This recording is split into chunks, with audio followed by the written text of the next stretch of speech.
Bonjour, dernier épisode et dernière étape de notre voyage le long de l'ancienne Nationale 20 dans sa traversée du Limousin. Ce soir, nous sommes dans le sud de la Corrèze et avant d'entamer notre descente vers Brive, on traverse ce superbe village de Donzenac, reconnaissable entre tous avec ses tours en ardoise.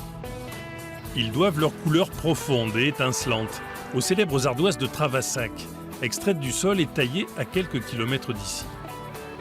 Depuis toujours, les toits noirs de Donzenac ont été un signal visible de loin pour les voyageurs qui traversaient ce village médiéval entre Paris et l'Espagne.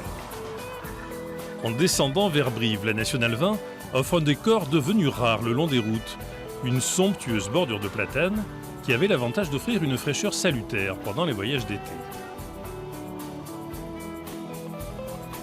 Après une longue descente, c'est l'arrivée dans Brive. La circulation dans la cité gaillarde se fait aujourd'hui sans encombre, en flânant pour admirer les belles maisons de grès clair des boulevards du centre-ville. Mais au siècle dernier, la Nationale 20 traversait l'agglomération. La ville se trouve placée au carrefour de grandes voies transversales et longitudinales.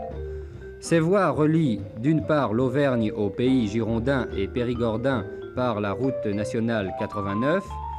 Elles unissent d'autre part le bassin parisien à la région de Toulouse par la Nationale 20 et, au-delà, à la côte Languedoc-Roussillon et à l'Espagne, voyant ainsi passer le flot des touristes nordiques répondant à l'appel du soleil.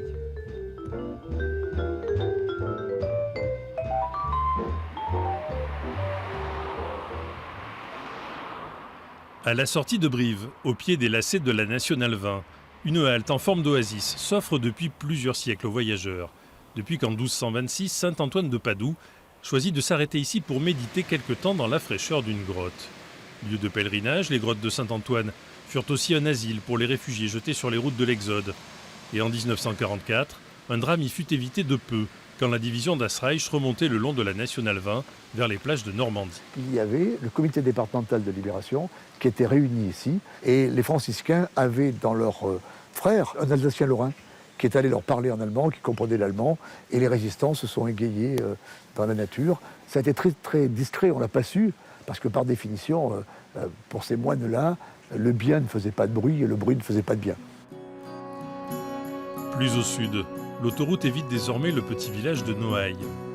Au bord de l'ancienne Nationale 20, ce village porte le nom d'une grande famille de l'histoire de France. Au moment de la Révolution, le vicomte Louis-Antoine de Noailles va jouer un grand rôle puisqu'il va proposer l'abolition des privilèges dans la nuit du 4 août 1789. Il va se trouver aussi présider l'Assemblée constituante. Et donc il est où aujourd'hui? Donc il est dans le cœur de l'église. Il est dans le sous-sol du chœur. Une fois passé Noailles, la Nationale 20 quitte brutalement les paysages du Limousin et pénètre sur les causses calcaires du Lot.